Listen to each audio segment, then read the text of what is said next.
नमस्कार, स्वदेश न्यूज की खास पेशकश है स्वदेश एजेंडा में आप सभी का स्वागत है। मैं हूं आपके साथ भागीरथ साहू। अपराध और अपराधियों पर अंकुश लगाने की दिशा में कार्रवाई करने को लेकर बुलडोजर का एक्शन देखने को मिला। बुलडोजर योगी बाबा के राज में जमकर गरजा, ऐसा गरजा कि अपराधियों के हौसले पस्त होने के दावे किए गए। बुलडोजर का रुख मध्य प्रदेश और राजस्थान की ओर भी हुआ। भाजपा शासित राज्यों में बुलडोजर चुनावी मोहरा भी बना। बुलडोजर दिव्यता, भव्यता और सुशासन का प्रतीक भी बना। राजनेताओं पर बुलडोजर से पुष्प वर्षा भी होने लगी। लेकिन इसी बुलडोजर की कार्रवाई पर अब सुप्रीम कोर्ट का डंडा भी चला है। बुलडोजर एक्शन पर सुप्रीम कोर्ट की सख्त टिप्पणी और निर्देश के बाद सियासी पारा हाई है। बुलडोजर एक्शन पर सुप्रीम कोर्ट के फटकार और अवैध निर्माण के खिलाफ देश भर में गाइडलाइंस बनाने की बात पर विपक्ष गदगद है। दरअसल भाजपा शासित प्रदेशों में हुई बुलडोजर कार्रवाई के खिलाफ लगाई गई जमीयत उलेमाए हिंद की याचिकाओं पर सुनवाई करते हुए केंद्र सरकार से विस्तृत जवाब मांगा और अगली सुनवाई की तारीख 17 सितंबर मुकर्रर की। याचिकाओं में आरोप लगाते हुए कहा गया था कि बदले की कार्रवाई के तहत अल्पसंख्यकों के मकान बिना नोटिस दिए गिराए जा रहे हैं। उधर सुनवाई के दौरान केंद्र सरकार की ओर से पेश सॉलिसिटर जनरल तुषार मेहता ने दलील दी कि कानून का उल्लंघन होने पर घरों को गिराया जा रहा है। उन्होंने कहा, हम तभी कार्रवाई करते हैं जब कानून का उल्लंघन होता है। इसके जवाब में पीठ ने कहा, लेकिन शिकायतों को देखते हुए हमें लगता है कि उल्लंघन हुआ है। न्यायमूर्ति गवई ने कहा, सुझाव आने दीजिए, हम अखिल भारतीय स्तर पर दिशा निर्देश जारी करेंगे। इस बीच कोर्ट के आदेश के बाद यूपी सरकार ने अपने बुलडोजर एक्शन पर जवाब दाखिल किया। योगी सरकार के हलफनामे को देख सुप्रीम कोर्ट ने उसकी तारीफ की।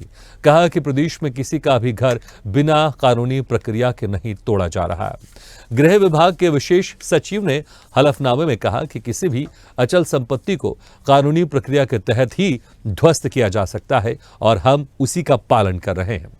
अब यूपी से लेकर मध्य प्रदेश तक जो बुलडोजर एक्शन हुए उस पर सियासत भी गरमाई हुई है। विपक्ष अब सरकार पर सवाल उठा रहा है, एक दूसरे पर वार पलटवार है। इसी मुद्दे पर हम स्वदेश एजेंडा में करेंगे चर्चा, लेकिन पहले ये रिपोर्ट देख लेते हैं।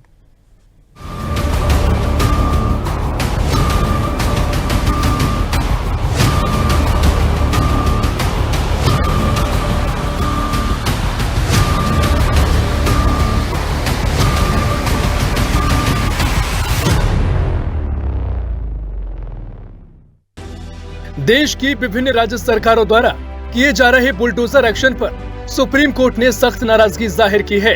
एक याचिका पर सुनवाई करते हुए बुलडोजर एक्शन पर सुप्रीम कोर्ट ने सवाल खड़े किए।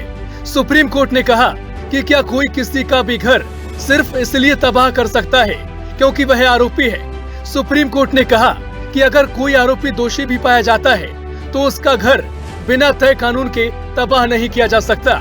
सुप्रीम कोर्ट के जस्टिस BR गवई और जस्टिस KB विश्वनाथन की पीठ से सॉलिसिटर जनरल तुषार मेहता ने कहा कि सिर्फ आरोपी होने के कारण किसी अचल संपत्ति को नहीं गिराया जा सकता।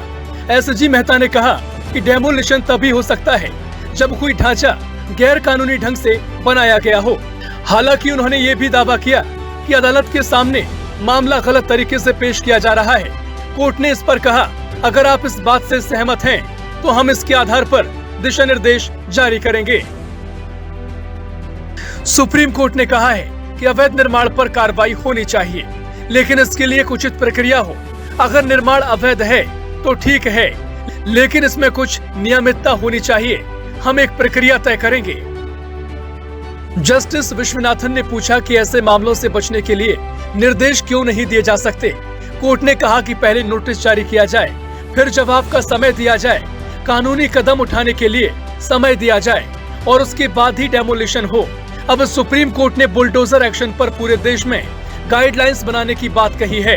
इस फैसले के बाद विपक्ष के नेताओं के रिएक्शन सामने आए। राहुल गांधी ने एक्स पर पोस्ट किया कि बीजेपी की बुलडोजर नीति ने मानवता और न्याय को कुचलने का काम किया है। ये फैसला बीजेपी के असंवैधानिक चेहरे को बेनकाब कर रहा है। तो वहीं अखिलेश यादव ने कहा, न्याय का बुलडोजर अन्याय के बुलडोजर से हमेशा बड़ा होता है। मायावती ने भी कहा, आपराधिक तत्वों से निपटने हमारे कानून सक्षम हैं। बुलडोजर एक्शन की जरूरत ही क्यों पड़ रही है, जिस पर बीजेपी का अपना तर्क है। बुलडोजर चलाना अनकॉन्स्टिट्यूशनल था और पहले से हम लोग इस बात को उठाते रहे। मैं धन्यवाद देता हूं, बधाई देता हूं कि न्याय का बुलडोजर चल गया, न्याय मिला है। मैं इसके टेक्निकल चीजों पे तो नहीं जाऊंगा, सुप्रीम कोर्ट ने क्या कहा है उस पर भी नहीं जाऊंगा। मैं प्रैक्टिकल चीज देखता हूं। ये जो पूरा के पूरा उत्तर प्रदेश में बुलडोजर का समय चला है, उससे दंगे दंगाई, बलवे बलवाई और बाहुबलियों में जो है असुरक्षा का माहौल पैदा हुआ और जो समाज में सुरक्षा का माहौल पैदा हुआ।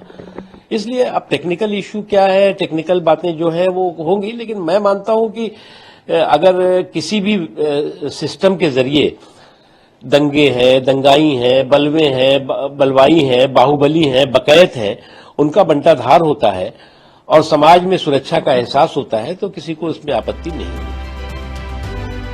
अब बुलडोजर नीति पर राजनीति जो भी हो, लेकिन सुप्रीम कोर्ट ने कहा है कि वह किसी भी अवैध निर्माण को संरक्षण नहीं देगी। हम पूरे देश के लिए दिशा निर्देश निर्धारित करने पर विचार कर रहे हैं। ऐसे में मामले की सुनवाई 17 सितंबर को तय की गई है। दरअसल बुलडोजर एक्शन के खिलाफ सुप्रीम कोर्ट में याचिकाएं दायर की गई थीं। इन्हीं याचिकाओं पर सुनवाई करते हुए सुप्रीम कोर्ट ने ये टिप्पणी की। स्पेशल रिपोर्ट, स्वदेश न्यूज।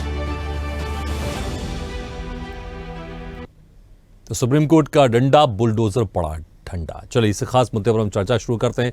जो मेहमान हमारे साथ मौजूद हैं, मैं उनका आप लोगों से तारुफ करा था। हमारे साथ हैं बीजेपी नेता दिल्ली से खेमचंद शर्मा जी, कांग्रेस प्रवक्ता दिल्ली से मुन्ना खान जी, राष्ट्रीय प्रवक्ता सपा से स्टूडियो में हमारे साथ मौजूद हैं यश भारती जी, सरताज अली जी हमारे साथ मौजूद है जो कि AIMIM प्रवक्ता है, दिल्ली से मौजूद है हमारे साथ है, राजनीतिक विश्लेषक दिल्ली से कुमार राकेश जी हमारे साथ हैं और स्वदेश न्यूज के managing editor RP Srivastava sir हमारे साथ स्टूडियो मौजूद हैं। आप सभी मेहमानों को बहुत बहुत स्वागत हमारे इस खास चर्चा में। सबसे पहले यश भारती जी, देखिए जिस तरह से अखिलेश यादव जी की तरफ से कहा गया है कि असंवैधानिक था और सुप्रीम कोर्ट ने जो निर्णय दिया उसका हम स्वागत करते हैं। अब जो बुलडोजर चल रहा था वो गैर कानूनी चल रहा था, लेकिन दूसरी तरफ अगर आप देखें तो जिस तरह से उत्तर प्रदेश की तरफ से योगी सरकार की तरफ से सुप्रीम कोर्ट में हलफनामा दायर किया गया तो उसकी भी तारीफ की गई है और कहा गया है योगी आदित्यनाथ सरकार की तरफ से कि जो भी कार्रवाई यहां पर हुई है संवैधानिक तौर पर हुई है और जो भी काम हुआ है वहां पर बुलडोजर चला है वो कानून सम्मत ही चला है और इसकी तारीफ भी सुप्रीम कोर्ट ने की है। भागीरथ भाई, कानून देश का जो चलता है वो दोनों पक्षों की बात सुनने के बाद चलता है। सुप्रीम कोर्ट ने सरकार को पक्ष रखने का मौका दिया, उन्होंने एक हलफनामा प्रस्तुत किया, उस हलफनामे के माध्यम से सरकार की तारीफ की गई है और भारतीय जनता पार्टी की सरकार, विशेष तौर पे उत्तर प्रदेश और देश की सरकार झूठे हलफनामे देने में कितनी माहिर है ये मुझे बताने की जरूरत नहीं है।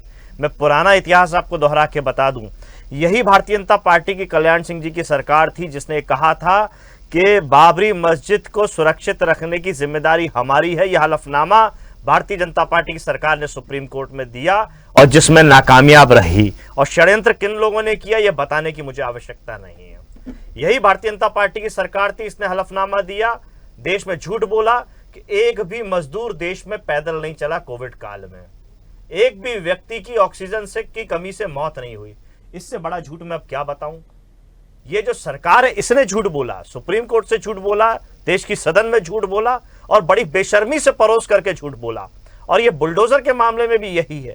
जब दुनिया देख रही है, मानव अधिकार आयोग के तमाम नोटिस हैं, तमाम मुकदमे चल रहे हैं इस चीज को लेकर के, कई मुकदमे भारतीय जनता पार्टी की सरकार हार रही है, लगातार लताड़ मिल रही है, उसके बाद बेशर्मी से हलफनामा देना कि कोई भी काम गैरकानूनी नहीं हो रहा है।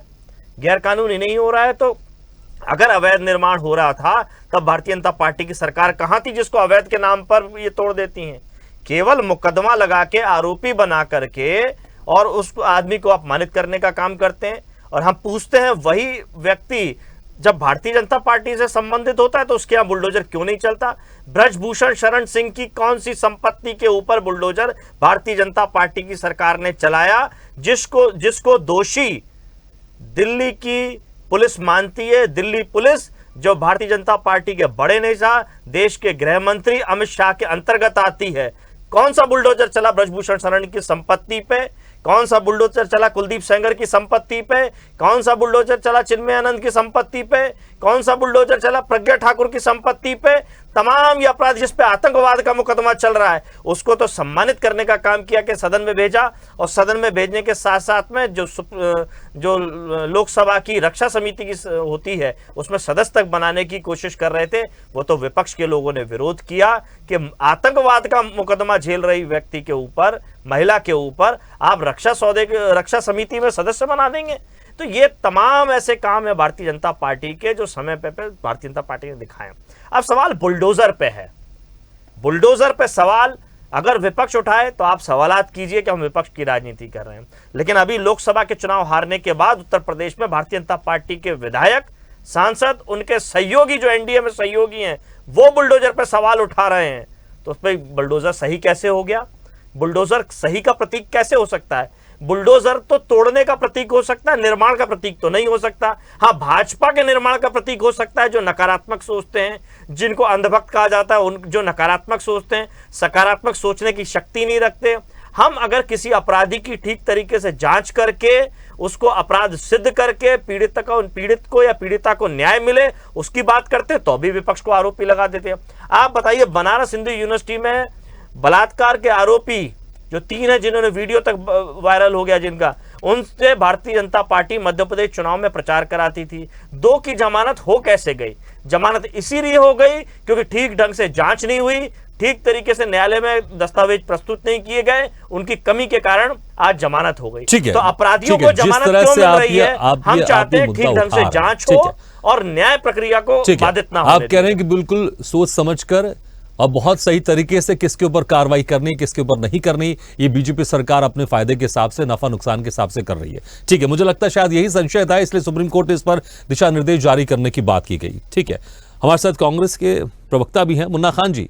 देखिए, जिस तरह से विपक्षी पार्टियों की तरफ से लगातार बुलडोजर को लेकर घेरा जाता है, राहुल गांधी ने भी कहा है कि देश अंबेडकर के संविधान से चलेगा, बाबा साहब अंबेडकर के संविधान से, ना कि बीजेपी शासित राज्यों की तानाशाही से। अब यहां पर दिशा निर्देश की बात सामने आ रही है, लेकिन अगर हम देखें, कभी कभी कल हमारे साथ डिबेट में एक आपकी तरफ से कांग्रेस की पूर्व मंत्री भी बैठी थी, उन्होंने ये भी कहा था कि जब कल हम बात करें दुष्कर्म पीड़िता के ऊपर, वो कह रहे थे कि हमारे राज्य में एनकाउंटर भी किया गया है, एनकाउंटर को लेकर भी लगातार आप लोग सवाल उठाते रहे, लेकिन कभी कभी ऐसा देखा जाता है कि लोगों के जब एक आक्रोश सामने आता है तो सरकार को या पुलिस को कुछ कड़ी कार्रवाई करनी पड़ती है, और यही बुलडोजर कार्रवाई हमने बहुत सारे राज्यों में देखा है। लेकिन अब संविधान से यहां पर एक तरह से एक द्वंद्व दिखाई दे रहा है बुलडोजर का। सुप्रीम कोर्ट दिशा निर्देश भी जारी कर रहा है, कांग्रेस पार्टी की तरफ से लगातार विरोध तो किया जा रहा है, लेकिन अब जो दिशा निर्देश की बात सामने आ रही है, इस दिशा निर्देश को लेकर क्या कांग्रेस पार्टी किसी तरह की कुछ अपनी भी कुछ पॉइंट्स है उनके पास कि हां इस तरह से कार्रवाई होनी चाहिए, और आप भी मानते हैं यश भारती की तरह किसी बीजेपी अपने नफा नुकसान के हिसाब से बुलडोजर चला रही है? बहुत ही अच्छा सवाल है आपका, मैं धन्यवाद देता हूँ, आपने सवाल बहुत अच्छा पूछा। देखिए, सवाल ये है, बिल्कुल सरल तरीके से समझने की जरूरत है कि भारतीय जनता पार्टी वाकई अपनी वोट बैंक की राजनीति करना चाहती है। मैं ये पूछना चाहता हूँ, आप कहते हो कि जो दोषी हैं, जो अपराधी हैं, उनके घर बुलडोजर चल रहा है। मैं ये पूछना चाहता हूँ, आप उच्च न्यायालय से ऊपर हो गए, या कोर्ट आप बंद करना चाहते हो, या ये कोर्ट फिर बंद कर देना चाहिए? अगर आप अपराधी कहने के बाद आप कहते हो कि अपराधी है, जब तक कोर्ट का निर्णय डिसीजन नहीं आ जाता, मेरी आवाज आ रही है? जी आ रही है आपके पास।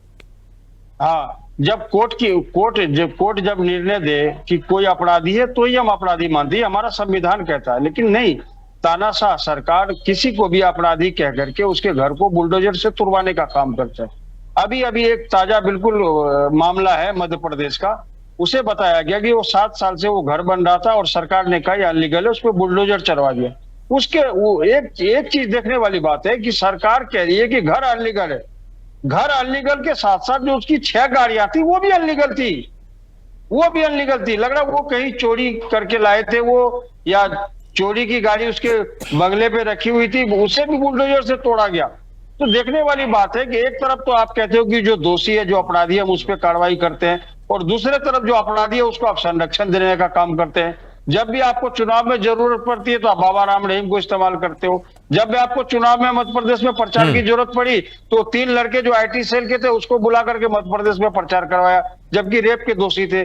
जब कुलदीप सेंगर से आपको फायदा होता है उसे आप बाहर करवा के प्रचार करवाते हो। चाहे वो बृजभूषण शरण सिंह का मामला हो, उसको आप बाहर करके प्रचार करवाते हो। तो जनता पूछ रही है, बाकी विपक्षी नेता, विपक्ष दल के लोग भी पूछ रहे हैं कि अगर अपराधी है तो क्या राम रहीम अपराधी नहीं है, कुलदीप सिंह सेंगर अपराधी नहीं है, क्या बृजभूषण शरण सिंह ठीक अपराधी है मोना नहीं खान जी, है, लेकिन बीजेपी के चिमयानंद नेता ये स्वामी भी कहते अपराधी नहीं हैं है? कि विपक्षी पार्टी खासकर कांग्रेस को तब ठाकुर- पीड़ा होती है जब जो आरोपी एक विशेष समुदाय से सामने आता है और उन पर कार्रवाई की जाती है। जमिता उल्ला हिंद है, उन्होंने भी इसी तरह की एक हलफनामा दायर किया सुप्रीम कोर्ट में, उसके ऊपर सुनवाई भी हो रही है।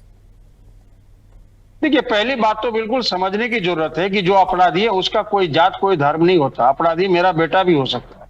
अपराधी अपराधी है और उसको कानून के तहत सजा देनी चाहिए। ये नहीं कि अपराध बाप ने किया और बेटे का घर तोड़ दो, बेटे ने किया बाप का घर तोड़ दो। ये तानाशाही सरकार है, ये जुल्म ढालने वाली सरकार है और सरकार के चाल और चरित्र में बार बार सवालिया निशान लग रहा है। और सवालिया निशान इसीलिए लग रहा है कि दोहरे मापदंड के तहत अगर आप कार्रवाई करोगे तो सवालों के घेरे में जरूर आओगे आप। मैं कहता हूं हमारे यहाँ सक्षम है कार्रवाई करने के लिए। आपके पास पुलिस बल है, खुफिया एजेंसी है, कोर्ट है, सरकार आपकी है, आप कार्रवाई करो, लेकिन जो लीगल तरीका है उसके द्वारा। ये नहीं कि शाम में पता लगा और सुबह बुलडोजर भेज दिए, नहीं इसका गाड़ी अनलीगल है, नहीं ये अपराधी था, ये रेपिस्ट था।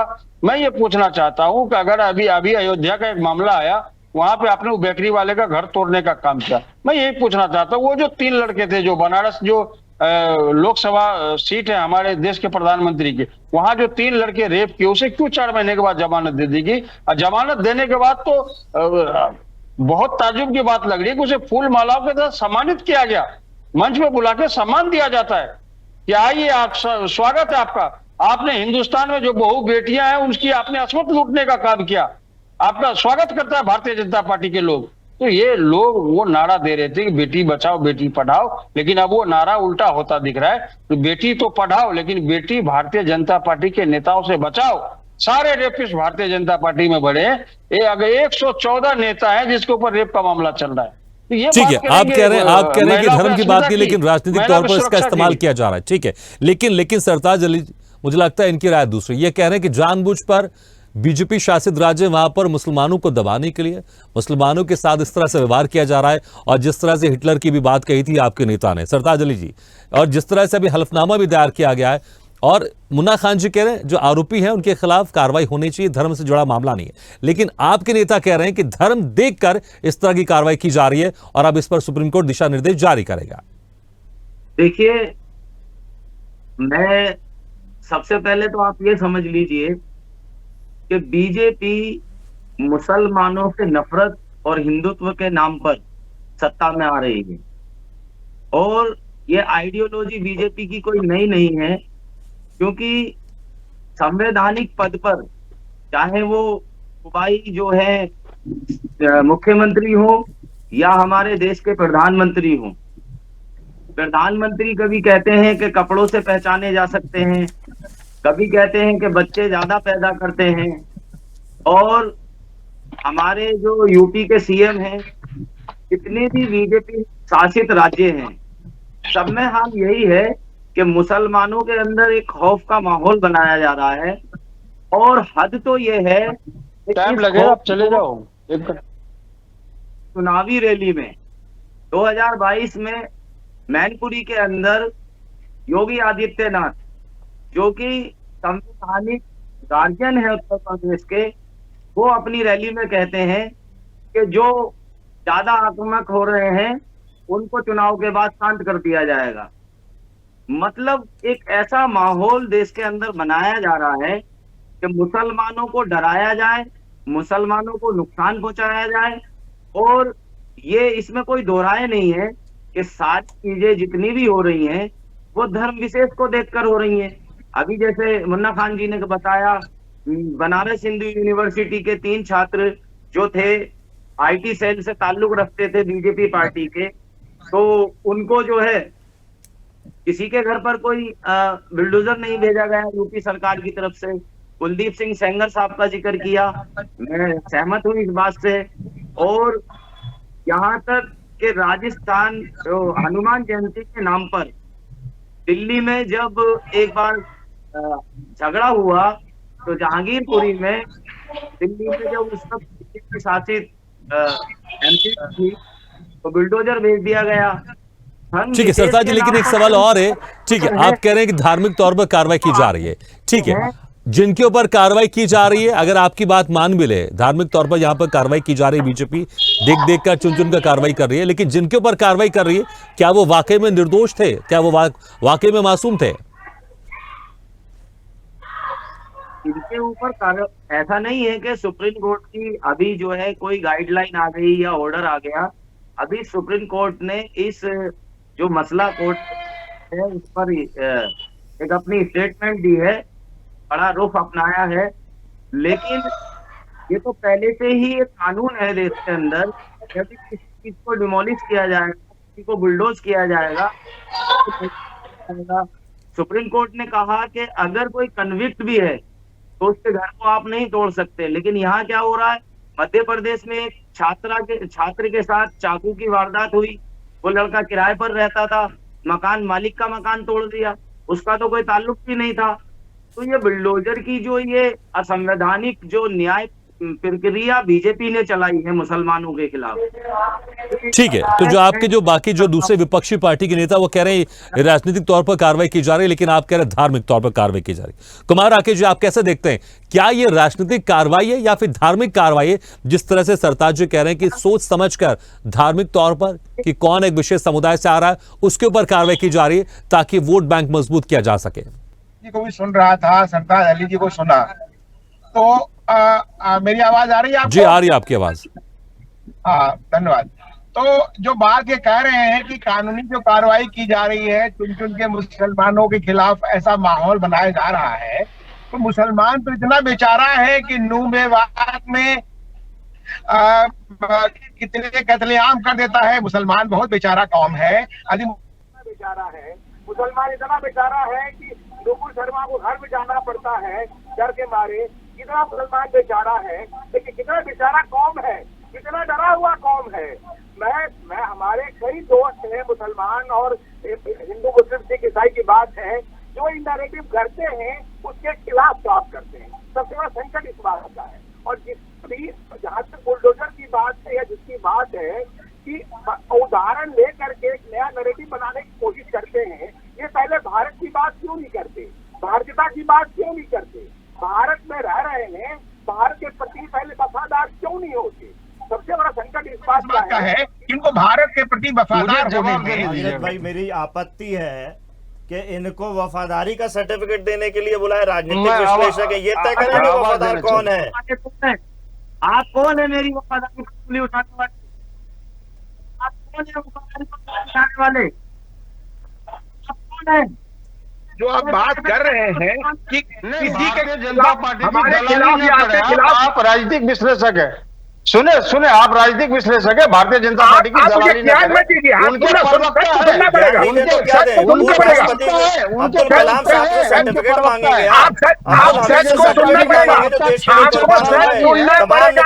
सच सुनते नहीं है, जिसकी बात देश के खिलाफ काम करते हैं, जिसकी बात कहते हैं, शर्म नहीं आती है, कानून के खिलाफ काम करते हैं, देश के खिलाफ काम करते हैं और बात करते हैं। बीजेपी की दलाली नहीं, बीजेपी की दलाली नहीं, कांग्रेस की दलाली पंजाब में बहुत बात है। निष्पक्ष बात कीजिए, निष्पक्ष बात कीजिए। बीजेपी की दलाली नहीं, मैं कह रहा दलाली आप कर रहे हो।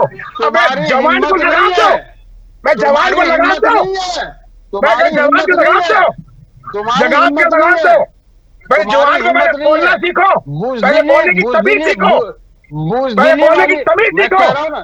इससे बात कर रहा हूं, मैं बोलने की तमीज सीखो। नहीं, कुमार राकेश व्यक्तिगत अपशब्द इस्तेमाल नहीं करेंगे आप जो भी अपनी बातें तर्कों के साथ कह सकते हैं, लेकिन कुमार राकेश जी व्यक्तिगत अपशब्द का इस्तेमाल नहीं करेंगे। मैं आपसे निवेदन करूंगा। कुमार राकेश जी आपको मेरी आवाज आ रही है? व्यक्तिगत आप अपशब्दों का इस्तेमाल नहीं करेंगे, तर्कों के साथ अपनी बात रखिए आप। अभी हम यहाँ पर संविधान और गैर संविधान की बात कर रहे हैं, असंवैधानिक की बात कर रहे हैं, तो उस पर मुझे लगता है फोकस करेंगे ज्यादा बेहतर होगा। कुमार जी तुम्हारी का औकात ही नहीं है, तुम्हारी का औकात ही नहीं है। नहीं, कुमार राकेश जी आप देखिए लगातार आप व्यक्तिगत अपशब्दों का इस्तेमाल कर रहे हैं, थोड़ा सा आप इस पर आप लगाम रखें। दलाली तुम करते हो। बात अगर राष्ट्र के खिलाफ काम करोगे, राष्ट्रद्रोह का काम करोगे, अब बदतमीजी करोगे, बदतमीजी करोगे। कुमार राकेश जी, देखिए जो हमारा मुद्दा है, जो हमारा सवाल है, मुझे लगता है कि उन पर हम फोकस रहेंगे।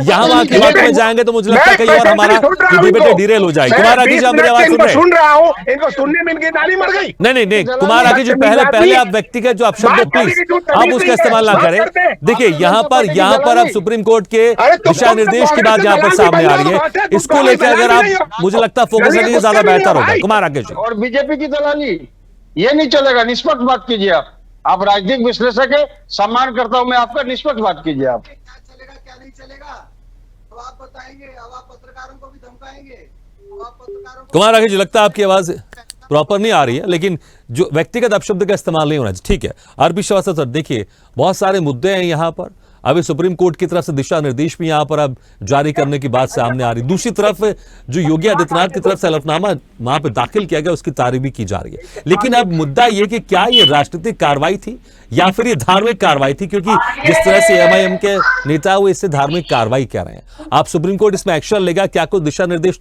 जारी करेगा, वो भी देखना होगा। लेकिन वाकई अब ये मामला थोड़ा सा पेचीदा हो गया है, क्योंकि एक तरफ तो कहा जा रहा है योगी आदित्यनाथ सरकार की तरफ से कि जो भी कार्रवाई हो रही है कानून सम्मत हो रही है, कोई भी कार्रवाई गैर कानूनी कार्रवाई नहीं हो रही है। देखिए भागीरथ जी, जो उत्तर प्रदेश सरकार का हलफनामा है, हो सकता है कि जिन लोगों के खिलाफ कार्रवाई हुई होगी उन्होंने अतिक्रमण किया होगा या अवैध निर्माण किया होगा, ये बात सही है। अगर किया होगा तो उस पर कार्रवाई हुई होगी। हमको लगता है कि उत्तर प्रदेश सरकार के पास इनपुट रहा होगा कि ये जो जिस तरह के अभी आप देखे होंगे इलाहाबाद में अतीक अहमद और इसके बाद मुख्तार अंसारी, तमाम लोगों के घरों पर बुलडोजर चला। हमें लगता है कि उस समय पब्लिक को भी लगा कि नहीं, इन्होंने अतिक्रमण करके रखा था और चला। तो अगर अतिक्रमण हुआ है और उस पर बुलडोजर चलता है तो ये एक प्रक्रिया है। दूसरी बात है, लेकिन इसका पालन होना चाहिए। जैसे किसके द्वारा कब किसके समय में अवैध निर्माण हुआ, भाई जिस समय अवैध निर्माण हो रहा था उस समय क्यों नहीं देखा गया, उस समय अधिकारी कौन थे जो इस तरह का निर्माण होने दिए। जब कोई मामला आता है उसके बाद बुलडोजर अगर चल रहा है तो जरूर सवाल खड़ा होता है, क्यों देश भर में कितनी ऐसी संपत्ति है जो अवैध निर्माण की है, क्या उनका जो है सरकार के पास डेटा है? क्या कोई जब अपराध हो जाता है उसी समय जो है अतिक्रमण दिखता है? तो इन सारी चीज़ों का भी सवाल है, जो शीर्ष अदालत में अभी ये कहा गया है कि अब एक गाइडलाइन जारी होगी, गाइडलाइन करेगा शीर्ष अदालत कि किन परिस्थितियों में किया जाता है। जहाँ तक अपराध और अपराधियों का सवाल है, देखिए आरोपी हुआ कोई व्यक्ति और उस पर बुलडोजर चलाने की कार्रवाई होती है तो क्या तात्कालिक होती है? उसके पहले कानूनी प्रक्रिया है, नोटिस दी जानी चाहिए, इसके बाद उसकी संपत्ति को चिन्हित किया जाएगा और कोई सुनवाई का मौका भी मिलेगा। तो ये अदालती प्रक्रिया। हम ये नहीं कहते कि बुलडोजर चला बहुत गलत हो गया, अगर अवैध निर्माण है तो बुलडोजर चलेगा, लेकिन उसकी कोई कानूनी प्रक्रिया। हमको लगता है सुप्रीम कोर्ट ने जिस तरह का डिसीजन दिया है, देने जा रही है, जो गाइडलाइन जारी कर रही है, एक तरह से हमको ये पूरी बातों को पूरा जो है एक कानूनी अमली जामा पहनाने का प्रयास किया जाएगा। लेकिन जो इस पिछले दिनों में जो देखा गया, जिस तरह की बुलडोजर की कार्रवाई हुई और तमाम उसको जो है एक तरह से बुलडोजर तो उत्तर प्रदेश में चुनाव में एक तरह सिंबल हो गया था कि बाबा का बुलडोजर, और ये सारी चीज़ें आती नहीं, तो उसका जो है सामाजिक असर भी पड़ा। अगर बुलडोजर प्रतीक होगा देश में तो उसको ये नहीं माना जा सकता कि कोई कानूनी व्यवस्था है। कानून अपना काम जरूर करेगा और जो लोग दोषी होंगे उनको सजा देगा। सिर्फ इसलिए नहीं कि कोई व्यक्ति आरोपी हो गया है और उसके घर पर बुलडोजर चला दिया जाए, या उसके जिस जगह पर रह रहा किराए के मकान में किराएदार का जो मकान मालिक का मकान ढा दिया जाए। ये सब नहीं होना चाहिए। हमें लगता है कि ऐसे बहुत सारी घटनाएं हैं जो सुप्रीम कोर्ट के संज्ञान में आई होंगी, तभी इस तरह का डिसीजन आया होगा। या और दूसरी सबसे बड़ी बात यह है कि ये प्रक्रिया को हम ये मानते हैं, अभी जैसे मध्य प्रदेश के मुख्यमंत्री ने कहा कि वो बुलडोजर की कार्रवाई से सहमत नहीं है, एक अभी बयान उनका जो है आया हुआ है। तो बुलडोजर चलाइए, लेकिन कब जो नगर निगम या बहुत सारे जो ज़मीन पर कब्जा है, इन सारी चीज़ों को हटाने के लिए ज़रूर चलाया जा सकता है, लेकिन उसके अलग अलग विभाग हैं, उन विभागों के माध्यम से नोटिस जारी हो और उनको चलाया जाए। अभी इतने सालों में देखिए सरकारें बहुत सारी रही हैं, इतने सालों में अगर इस तरह का अतिक्रमण होता रहा, इस तरह का अवैध निर्माण होता रहा, इसके जवाबदार लोगों को पर भी कार्रवाई होनी चाहिए जो इसको जो संरक्षण देते आ रहे हैं। तो इन सारी बातों को अगर समझा जाए और वर्तमान में सुप्रीम कोर्ट का जो निर्देश आया जो बुलडोजर को लेकर के, उसके बारे में समझने की जरूरत है। निश्चित रूप से देश में बहुत सारे कड़े कानून हैं और उनके तहत अपराधी को सज़ा मिलती है, और उन सज़ा का मतलब ये नहीं कि उनके घर परिवार को ही उजाड़ दिया जाए अगर वो अवैध नहीं है तो। लेकिन उत्तर प्रदेश सरकार ने जो हलफनामा दायर किया है उसमें अगर उसकी प्रशंसा हो रही कि भाई उन्होंने ऐसा नहीं किया, तो इनका भी जांच पड़ताल होनी चाहिए कि किसका हुआ है, किसका घर ढहाया गया है, किन कारणों से ढहाया गया है। तो इन सारी बातों को समझते हुए सुप्रीम कोर्ट की शीर्ष अदालत के पास मामला गया है, और शीर्ष अदालत इस पर क्या जो है गाइडलाइन जारी करती है ये देखना होगा। बिल्कुल, वाकई। लेकिन खेमचंद जी देखिए, सवाल तो बहुत उठ ही रहे हैं आपकी सरकार के ऊपर, क्योंकि केंद्र में भी आपकी सरकार है, कई राज्यों में भी आपकी सरकार है।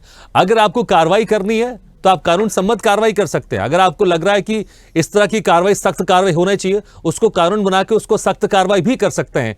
कई जगह आरोपियों की संपत्ति कुर्क भी की जाती है, तो इस कार्रवाई को इसमें भी शामिल किया जा सकता है। लेकिन कानून के तहत क्यों, आखिर क्या जनता का जो आक्रोश है उसको शांत करने के लिए इस तरह की कार्रवाई आप लोग कर रहे हैं या किया जा रहा है, या फिर जिस तरह से सरताज जी कह रहे हैं कि सोच समझकर ये राजनीतिक नहीं, ये धार्मिक कार्रवाई हो रही है, या फिर जिस तरह से कांग्रेस आरोप लगा रही है कि राजनीतिक तौर पर कार्रवाई कर रहे हैं, और या यश भारती जी भी कह रहे थे जब कोई आरोपी आपकी पार्टी से जुड़ा हुआ होता है उसके ऊपर कार्रवाई नहीं होती है, लेकिन कोई दूसरी पार्टी के ऊपर जुड़ा हुआ होता है आप तुरंत कार्रवाई कर देते हैं, बुलडोजर चला देते हैं। खेमचंद जी, आपकी आवाज नहीं आ रही है, मुझे लगता है शायद आपने म्यूट करके रखा है, आप अनम्यूट कर दीजिए प्लीज। नहीं खेमचंद जी, अभी आपकी आवाज़ थोड़ी नहीं आ पा रही है, हम दोबारा आपको कनेक्ट करते हैं, शायद कुछ टेक्निकल प्रॉब्लम है, आपकी आवाज़ नहीं पहुंच पा रही। जैसे कि आपकी आवाज़ हम तक पहुंचेगी हम दोबारा आपसे संपर्क साधेंगे, ठीक है। मोना खान जी, देखिए जिस तरह से अब हलफनामा भी बहुत दोनों तरफ से दायर किया जा रहा है, लेकिन एक सवाल यहां पर यह भी उठता है, ठीक है, आरोपी अगर वाकई आरोपी है, अगर उसके खिलाफ आपको सख्त कार्रवाई करनी तो कानून के तहत होनी चाहिए, लेकिन दूसरा यहां पर इस तरह से इसको एक बनाने की कोशिश की जा रही है विपक्ष की तरफ से कि जो मासूम है उसके ऊपर ये कार्रवाई की जा रही है। अगर आप देखेंगे बहुत सारी तरफ से ऐसी कार्रवाई की गई है जहां पर वो वाकई एक कठोर एक कार्रवाई उसके ऊपर की जानी चाहिए थी, लोग भी कहते थे जिसमें कोई बड़ा मुजरिम था या अपराधी था उसके ऊपर ये कार्रवाई की जा रही है। लेकिन इसको ऐसा क्यों बनाया जा रहा है कि बीजेपी मासूमों के साथ, आपके नेता भी कह रहे हैं कि दलितों के साथ, बहुजनों के साथ या फिर अल्पसंख्यकों के ऊपर इस तरह का डंडा चल रहा है, इसको ऐसा माहौल क्यों बनाया जा रहा है? इसको सिर्फ आरोपी तक सीमित क्यों नहीं किया जा रहा है, या फिर संवैधानिक असंवैधानिक सीमित क्यों नहीं किया जा रहा है? दूसरी तरफ क्यों घुमाया जा रहा है? समझने की जरूरत है। मैं आवाज मेरी आ रही है? जी आ रही है। हाँ धन्यवाद। बिल्कुल समझने की जरूरत है कि अगर पक्षपात वाली कार्रवाई होगी, अगर एक तरफा कार्रवाई होगी, दोषियों को अगर कोई भारतीय जनता पार्टी के नेता हो, कार्यकर्ता हो, अगर वो दोषी है उसे अगर छोड़ा जाएगा और विपक्षी दल पे कार्रवाई होगी तो सवाल खड़े होंगे। सवाल इसलिए खड़े होंगे कि सरकार आप है, आपके लिए 25 करोड़ जो राज्य मालिक है, मालिक का हक आप, मालिकाना हक आपको, ठीक है। लेकिन एक लाइन आपको बता दूं, राहुल गांधी कहते हैं कि ये बुलडोजर का इस्तेमाल गरीबों और बहुजनों को डराने के लिए किया जा रहा है, अल्पसंख्यकों को डराने के लिए किया जा रहा है। लेकिन अभी मध्य प्रदेश की कार्रवाई की बात करें, जो बंगला तोड़ा गया जिसके बाद ये जो मामला और सामने आया, 20 करोड़ का बंगला वो बताया जा रहा, तो वो गरीब कहां से थे? तो मैं वही कह रहा हूं कि इस पर आप संवैधानिक गैर संवैधानिक की बात कर सकते हैं, लेकिन इसको गरीबों से जोड़ना है, इसको बहुजनों से जोड़ना है, इसको समाज से जोड़ देना या किसी विशेष वर्ग से जोड़ देना, क्या ये सही है? देखिए आप समझिए, बिल्कुल वहां पे 20 करोड़ के बंगले को तोड़ा गया और सरकार ने कहा कि अनलीगल था, 7 साल से बन रहा था। आप एक बार एक टाइम के लिए मान लीजिए वो बंगला अनलीगल था, लेकिन वो जो 6 गाड़ियों को तोड़ा गया, आप बताइए कि वो गाड़ी भी अनलीगल थी? क्या गाड़ी चोरी की थी, या वो बंगले के मालिक ने चोरी करके लाया था कहीं से, या चोरी की गाड़ी उसके घर में पहुंचाई गई थी जो बुलडोजर से उसे दबोचा गया? इसे आप क्या कहेंगे? तानाशाह कहेंगे? नहीं कहेंगे। ये तानाशाही की सरकार है, नहीं है। बाद में वहां के मुख्यमंत्री कहते नहीं बुलडोजर से हम इत्तेफाक नहीं रखते। तो ये कहीं ना कहीं जो बुलडोजर नीति है ये खुद भारतीय जनता पार्टी के घरों को धाराशाही करेगी, बस वक्त का थोड़ा तकाजा है।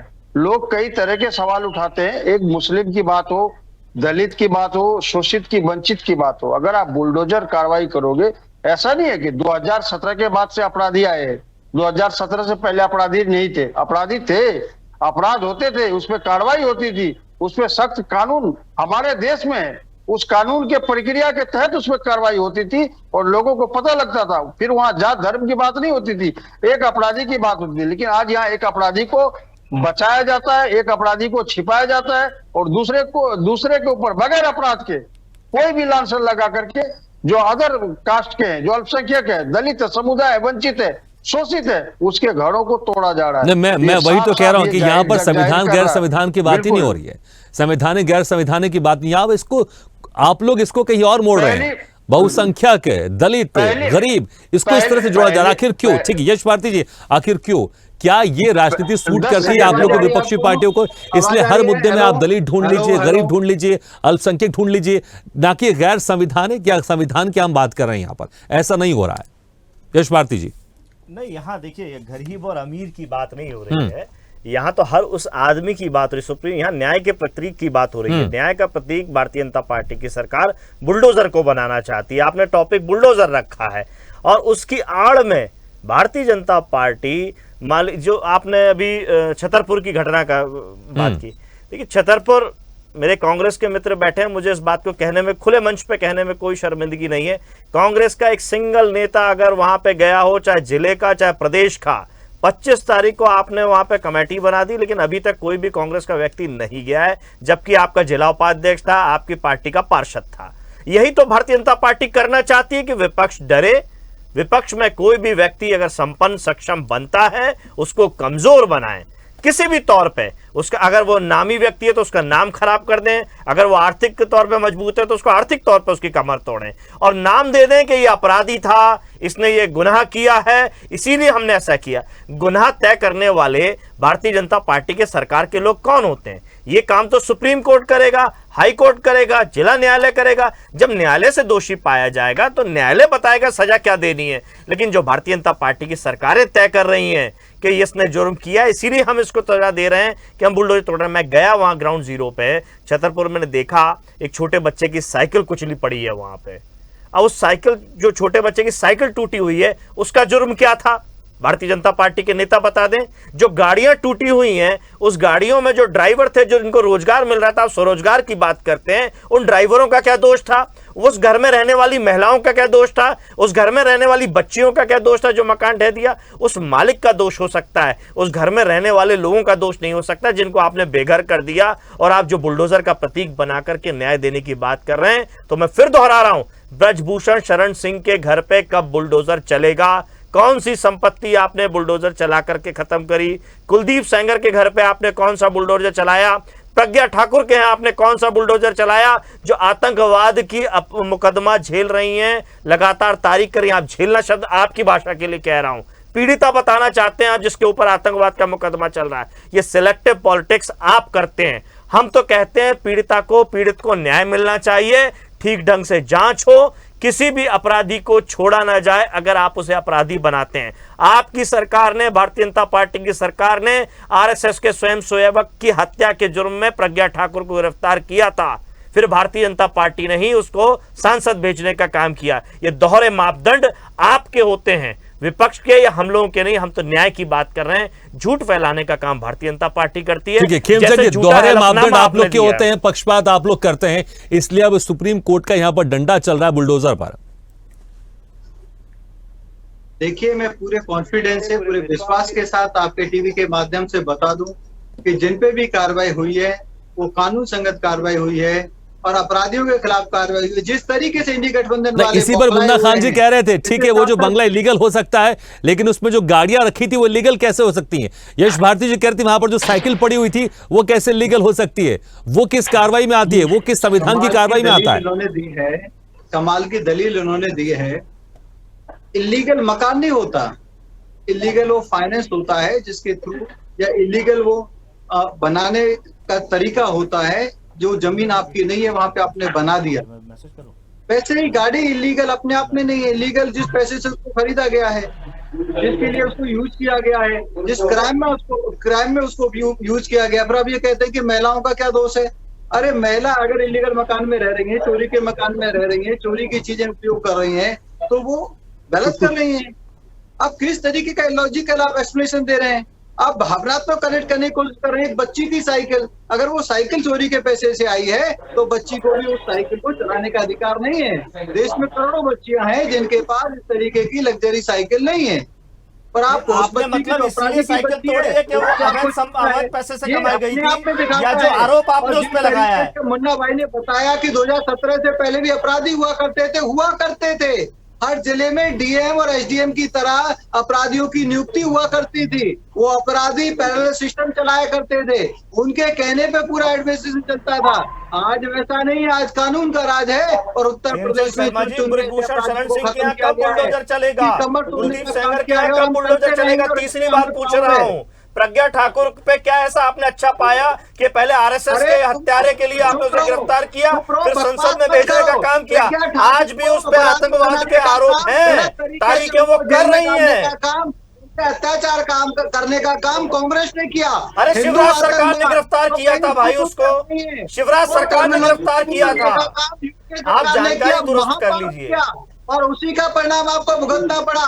प्रज्ञा ठाकुर जी ने कोई भी गलत काम नहीं किया है और उनपे लेकिन खेमचंद जी, सुप्रीम कोर्ट कम से कम ये मान रहा है कि कुछ गलत हो रहा है, इसलिए दिशा निर्देश देने की बात यहाँ पर सामने आ रही है। एक दिशा निर्देश तय करने की बात यहाँ पर सामने आ रही है। खेमचंद जी, सुप्रीम कोर्ट इस बात को मान रहा है, उसको लग रहा है कि शायद कुछ कानून का यहाँ पर जो एक ढांचा है उसका इस्तेमाल नहीं किया जा रहा, उसके हिसाब से कार्रवाई नहीं की जा रही है, इसलिए दिशा निर्देश जारी करेगा सुप्रीम कोर्ट इस मामले में? नहीं करेगा, नहीं करेगा ये तो पता ही चलेगा। अभी तो वहां पे डायलॉग हुआ और डायलॉग के बेस पे हम कुछ कह नहीं सकते। डायलॉग एक तरफ से सुप्रीम कोर्ट ने सवाल पूछे, दूसरी तरफ से वहां पे सॉलिसिटर जनरल ने जवाब दिए हैं, तो इट इज एन डायलॉग। और इसको सुप्रीम कोर्ट के दिशा निर्देश है कि इस पे आप मीडिया में कवरेज भी नहीं कर सकते, इसमें मीडिया में बहस भी नहीं कर सकते, तो मैं क्यों कैसे कमेंट कर सकता हूँ? हाँ, लेकिन ये हम पूरे कॉन्फिडेंस के साथ कह सकते हैं जिन पे कार्रवाई की, कानून संगत कार्रवाई की, वो अपराधी थे, वो या तो समाज ठीक है। लेकिन एएमआईएम प्रवक्ता कह रहे हैं कि धर्म के आधार पर आप कार्रवाई कर रहे हैं। बिल्कुल नहीं, धर्म के आधार पे कैसे कार्रवाई की जा रही है? क्या हिंदू पे कार्रवाई नहीं हुई है? क्या हिंदुओं पे कार्रवाई? और ये कहते हैं अभी SC के किस समाज पे, किस नेता पे? ठीक है सरताज जी, झूठ बीजेपी के नेता कह रहे हैं धर्म के आधार पर कार्रवाई नहीं हो रही है। गलत बातें करेंगे तो इससे आप ही एक्सपोज होंगे और कोई एक्सपोज नहीं होगा। किस पर कार्रवाई अपराधी हिंदू हो, मुसलमान हो, सिख हो, ईसाई हो, सभी अपराधियों पे कार्रवाई की जा रही है और वो कार्रवाई होती रहेगी, क्योंकि ये समाजवादी पार्टी के अपराधी हैं, कांग्रेस के अपराधी, इन्होंने इनको खड़ा किया, इन्होंने दे दी, उनसे ये पैसा लेते इनकम आती थी, इसीलिए ये तिलमिलाए हुए, इसीलिए ये परेशान है, इसीलिए इस तरीके की बातें कर रहे हैं। और कितने भावनात्मक अटैच कर रहे हैं। उन महिलाओं की गलती क्या है? उन बच्चियों की गलती क्या है? अरे मूर्ख बनाने का काम कर रहे हो। एक चोर का परिवार चोरी के पैसे का उपयोग कर रहे हैं, वो भी बराबरी के अपराधी होते हैं। ठीक है सरताज जी, यहाँ पर खेमचंद जी कह रहे हैं हम कानून के सम्मत कार्रवाई कर रहे हैं, लेकिन आप जिस तरह से इसके एक धर्म का आप एक चोला उड़ाने की कोशिश कर रहे हैं, आखिर क्यों? क्या आप लोग की पार्टी से हर मुद्दे पर सिर्फ धर्म ढूंढती है? क्योंकि खेमचंद जी कह रहे हैं यहाँ पर कि हम ऐसा कार्रवाई नहीं कर रहे हैं, हालांकि सुप्रीम कोर्ट की तरफ से इस पर दिशा निर्देश जारी किया जाएगा। लेकिन देखिए कांग्रेस के नेता भी कहीं ना कहीं ये मान रहे कि राजनीतिक तौर पर इस पर कार्रवाई की जा रही है, बीजेपी पक्षपात कर रही है, लेकिन आप लोग इसको धर्म आधारित क्यों उसको बनाने की कोशिश कर रहे हैं? या फिर आपको लग रहा है कि वाकई ऐसा हो रहा है? नहीं है, बिल्कुल धर्म आधारित नहीं है, कांग्रेस धर्म आधारित बना रही है। ठीक है सरताज जी, जवाब करते हैं, ये हिंदुओं को सेकंड क्लास सिटीजन समझते हैं और वही इनकी परिपाटी आई है, लगातार उसी परिपाटी। दीजिए सरताज जी, आप जवाब दे सकते हैं। किया है और भारत को नुकसान पहुंचा है। आप बोल रहे हैं, अब सुनिए, थोड़ा देर सुनिए। मैं सुन ही रहा हूँ, मैं तो वैसे भी लेट ज्वाइन किया है। आप लोग सब धारा प्रवाह एक नेगेटिव, एक गलत तरीके से आप लोग नैरेटिव चला रहे हैं और एक पत्रकार बंधु जब बात रखते हैं तो उनको गाली गलौज कर रहे हैं, आप उनको चुप कराने का काम कर रहे हैं। इससे ज्यादा दृष्टांत क्या होगी? आपने किसी ने सवाल नहीं उठाया, या सरताज अली भी आप बैठे, आपने सवाल उठाया नहीं उठाया, दूसरे लोगों ने सवाल उठाया नहीं उठाया। ये अपने आप में दिखाता है कि आप मीडिया को लिंचिंग कर रहे हैं। ठीक है खेमचंद जी, समय कम है, जवाब सुन लेते हैं सरताज जी। ठीक है, समय कम है सरताज जी, जवाब नहीं दोगे, उसके साथ गाली गलौज करोगे। ठीक है खेमचंद जी, समय कम है, जवाब सुन ले। सरताज जी आप अपनी बात रख सकते हैं, आप अपनी बात रख सकते हैं। नहीं, सरताज जी को पूछो, आप अगर इंडिपेंडेंट व्यक्ति हो तो आपने क्यों नहीं मना किया? सरताज जी, मुझे लगता है कि एएमआईएम के प्रवक्ता इतने सक्षम हैं कि अपनी बात रख सकते हैं बिना इंतजार किए। सबसे पहले तो मैं इनको मुबारकबाद देता हूं इनकी कानूनन जानकारी के लिए कि इन्होंने कहा कि चोरी के पैसे को जो इस्तेमाल करेगा वो भी आरोपी होगा। कौन से कानून में लिखा है कि चोरी के सामान को पुलिस हैंड टू हैंड वहीं पर? सरताज, अगर नोइंगली, सरताज आपको मैं भी लो जानता हूँ, अगर नोइंगली आप फ्रॉड और चोरी के पैसे का उपयोग कर रहे हैं तो आप इक्वली आप you are the partner in a crime, और आप you are a partner in crime. आपने कानून नहीं पढ़ा है तो आप पढ़ लें। नोइंगली और नोइंगली अगर आप किसी का सहयोग भी कर रहे हैं पार्टनर, अगर आपके घर का कोई व्यक्ति चोरी कर रहा है, ठीक है खेमचंद जी, आप अपना पॉइंट रख दिया, जवाब सुन लेते, समय कम है। ठीक है सरताज जी, उपयोग कर रहे हैं तो you are equal partner in a crime. उसके अंदर न्यायपालिका का एक वजूद है, फिर उसका क्या वजूद रहा? अगर आपकी कौन कह रहा है हम क्या इसका मतलब जो एजेंसियां वो काम करना बंद कर दें? जितने भी लोकल निगम है वो बंद हो जाए, उनके ऑफिसों को बंद कर दिया जाए। ठीक है खेमचंद जी, समय मेरे पास कम है, जवाब सुन लेते हैं। लोगों की हत्याएं करते हैं, लोगों को रेडिकलाइज करते हैं, लोगों के साथ कौन कर रहा है? आप जैसे लोग रेडिकलाइज कर रहे हैं। आज पूरे दिन चर्चा हुई है, एक इमाम अपने मदरसे में किस तरीके की शिक्षा दे रहा है, वो उल्टा सीधा वहाँ पे लिटरेचर पढ़ा रहा है और लोगों को भड़काने का काम कर रहा है, देश विरोधी बनाने का काम कर रहा है। लगातार जिस तरीके से कट्टरपंथी भारत में अपनी गतिविधियों को बढ़ा रहे हैं, आप लोग उसको कंडेम। ठीक है, चलिए मुझे लगता है कि ये मुद्दा ऐसा है, इसमें राजनीति बिल्कुल कभी खत्म नहीं होगी और धर्म आधारित बस में बात तो सामने आ रही है। लेकिन कुमार राकेश जी, आपको क्या लगता है कि ये वाकई एक राजनीतिक मुद्दा जो है या फिर धार्मिक मुद्दा है? लेकिन अब जिस तरह से सुप्रीम कोर्ट की तरफ से दिशा निर्देश जारी करने की बात सामने आ रही है, लेकिन ये भी कहा जा रहा है कि हम किसी अवैध निर्माण को हम संरक्षण नहीं दे रहे हैं, तो क्या ये कार्रवाई में कुछ कम होगा या फिर सरकार के पास बहुत सारे लूप होल्स होते हैं कि वो कानूनी तौर पर इस तरह की कार्रवाई आगे भी जारी रख सकती है? नहीं, आपने एक अच्छी बात कही कि अब पहले आपने जो दो कट्टरपंथी बैठा रखे हैं, आपने जो भी बीच में इंटरप्ट ना करें उनको समझा दीजिए, ठीक है? और मीडिया को धमकाएंगे तो उनको बड़ा करारा जवाब मिलेगा। फिर मैं बात करता हूँ। आप धमकी दे रहे हैं?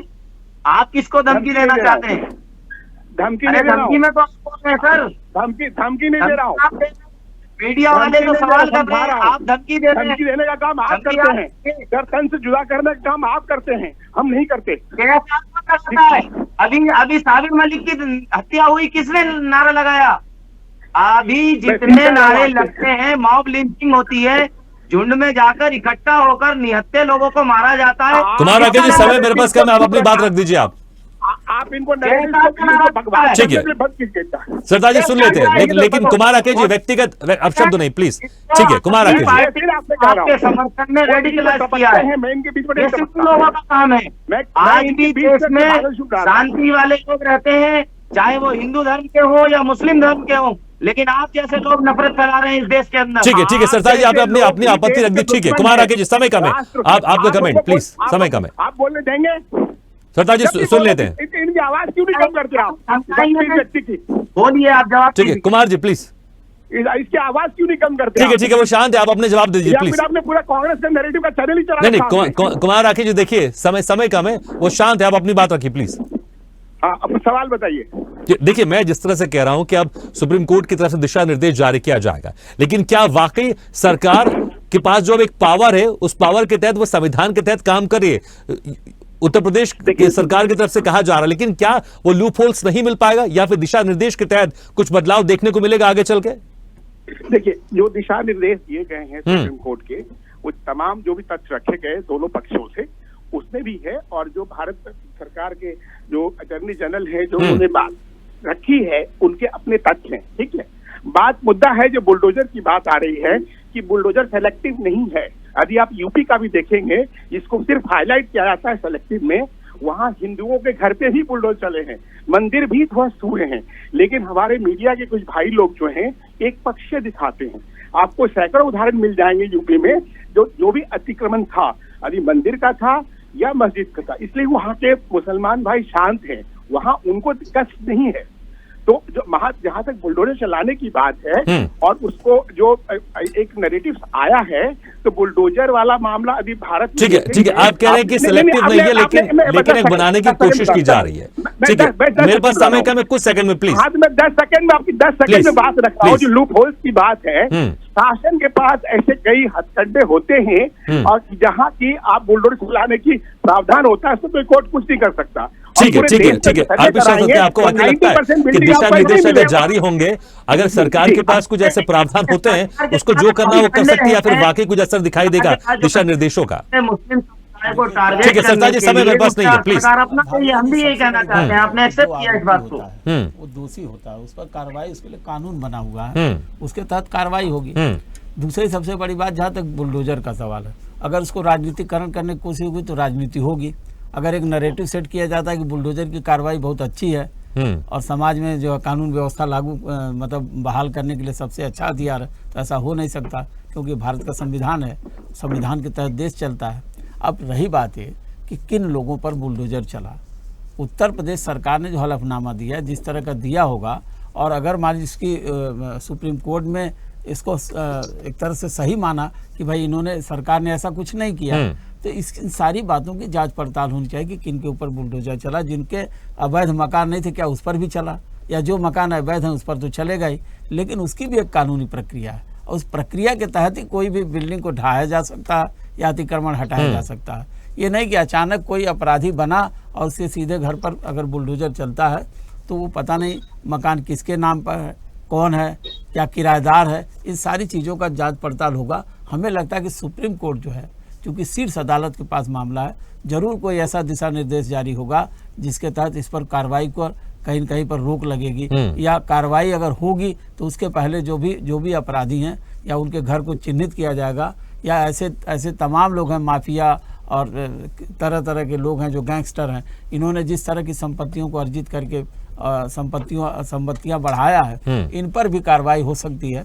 लेकिन इसके लिए सबसे ज़्यादा जरूरी है कि समाज में सबके प्रति समान रूप से कार्रवाई होनी चाहिए, और अगर हो रही है तब तो ठीक है, अन्यथा जो सुप्रीम कोर्ट का निर्देश आएगा, जो गाइडलाइन आएगी, उसके तहत देखिए आगे क्या होता है। जहाँ तक सरकार का सवाल है, बहुत सारे उसके पास लूप होल रहते हैं, हथकंडे रहते हैं, उसका उपयोग करे, ये अलग बात है, लेकिन रंजिश बस या किसी विद्वेष बस या राजनीतिक ढंग से इस मामले को नहीं लाना चाहिए। बिल्कुल, और मुझे लगता है शायद सुप्रीम कोर्ट ने इसी को कंसर्न किया है और इसलिए दिशा निर्देश की यहाँ पर बात की जा रही है। चलिए, बहुत बहुत शुक्रिया आपसे मेहमानों का, हमारा समय भी समाप्त हो गया है। खेमचंद शर्मा जी, मुन्ना खान जी, यश भारती जी, सरताज अली जी, कुमार राकेश जी और आरपी श्रीवास्तव सर, शुक्रिया हमारे इस खास चर्चा में शामिल होने के लिए। तो देखना होगा आप सुप्रीम कोर्ट की तरफ से किस तरह से दिशा निर्देश तय किए जाते हैं, लेकिन सुप्रीम कोर्ट ने यह भी साफ किया है कि हम किसी अवैध निर्माण को संरक्षण नहीं दे रहे हैं। जो अवैध निर्माण है उस पर कार्रवाई होनी चाहिए, लेकिन एक तय प्रक्रिया के तहत, ना कि रंजिश के तहत या फिर किसी विशेष वर्ग के तहत या फिर सोच समझकर राजनीति के तहत। जो भी कार्रवाई हो, कानून के तहत कार्रवाई होनी चाहिए। इसी के साथ हमारी खास पेशकश में फिलहाल इतना, लेकिन खबरों का सिलसिला लगातार जारी है। आप देखते रहिए स्वदेश न्यूज है, सबसे पहले देश।